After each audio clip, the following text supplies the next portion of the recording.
ज्यांच्या हस्ते आज या सुंदर कार्यालयाचं उद्घाटन झालं, अशा परळीच्या प्रथम नागरिक आदरणीय पद्मश्री धर्माधिकारी मॅडम, तसेच उपस्थित सर्व मान्यवर, आमचे मित्र कावरे सर, पटेल साहेब, तसेच उपस्थित सर्व बंधू आणि मित्रमैत्रिणी, आज या ठिकाणी आई सोलर एनर्जी या कार्यालयाचं उद्घाटन झालं असं मी जाहीर करतो आणि या टीमला सर्वप्रथम खूप खूप शुभेच्छा देतो.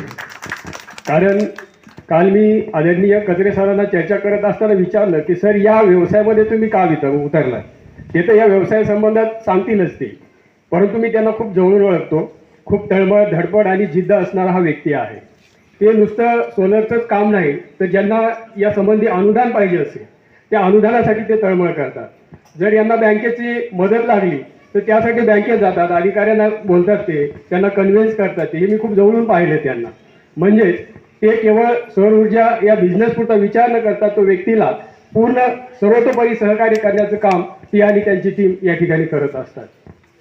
आपण जर काळासोबत नाही चाललो तर काळ आपल्याला माफ करत नाही. आपण कोरोनाचा काळ पाहिला नाही का?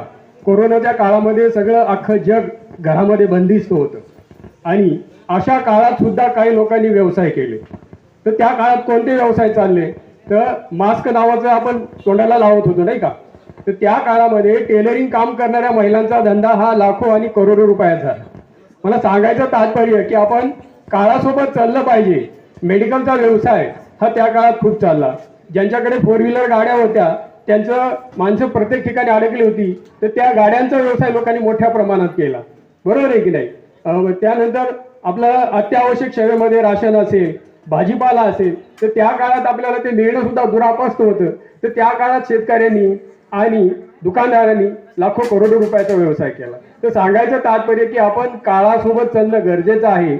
आणि म्हणून या ठिकाणी वाघमारे सर असतील, आमचे कचरे सर असतील, तर त्यांनी हा जो एनर्जीचा, सोलर एनर्जीचा जो प्लॅन्ट उभा केला, मी त्यांचं खरंच मनापासून अभिनंदन करू इच्छितो की आपण काळासोबत बदललं पाहिजे, आहे की नाही? आपल्याला कधी वाटलं नव्हतं की मोबाईलमध्ये सुद्धा ट्रान्झॅक्शन होईल नाही का, आर्थिक व्यवहार सुद्धा होईल. आज आपला मोबाईल म्हणजे ऑल इन वन टेक्नॉलॉजी आहे आणि म्हणून आपण चालू काळासोबत चालणं ही काळाची गरज आहे. आज सोलर घरावर लागतो, शेतात लागतो, दुकानावर लागतो. एकेकाळी प्रत्येक क्षेत्रामध्ये मक्तेदारी होती. बरोबर आहे की नाही? या फलाना व्यवसाय त्याच व्यक्तीने केला पाहिजे, विशिष्ट समूहाने तो केला पाहिजे आणि ही मक्तेदारी मोडीत काढण्याचं काम 21व्या टेक्नॉलॉजीने केलेलं आहे. आणि म्हणून ही मक्तेदारी मोडीत काढण्याचं काम या सोलर एनर्जी कंपनीच्या सगळ्या टीमनं सुद्धा केलेलं आहे. कारण आपल्या घराचं मीटर जर डिस्कनेक्ट केलं तर आपल्याकडे दुसरा पर्यायच नाही. बरोबर आहे की नाही? आणि मग जे काही बिल असेल नसेल तो एक्स्ट्रा आलेला असेल, आपल्याला माहिती आहे बिलामध्ये काय काय एक्स्ट्रा लावलं जाते.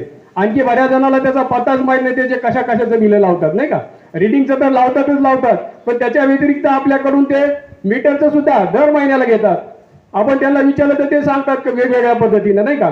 तर तसे छुपे चार्ज कुठलेही न हे होता आज एनर्जी सारखा, सोलर एनर्जी सारखा पर्याय आपल्यासमोर उभा आहे. आणि म्हणून बोलण्यासारखं खूप आहे. मॅडमला जायची घाई आहे, निवांत आपण नक्की एखाद्या वेळेस आम्हाला बोलवा, आम्ही नक्की बोलू. तर सगळ्यांना मी या ठिकाणी असं विनंती करतो की आपल्याला आता लाईटच्या ऐवजी सोलरचा हा खूप मोठा चांगला पर्याय उपलब्ध झालेला आहे. तर आपण आपल्या घरी असेल, शेतात असेल, दुकानात असेल, ऑफिसात असेल, नक्की आई सोलर या एनर्जी फर्मला आपण मदत करूया. परत एकदा सगळ्या टीमला मी शुभेच्छा देऊन थांबतो. जय भीम, नमो बुद्धाय.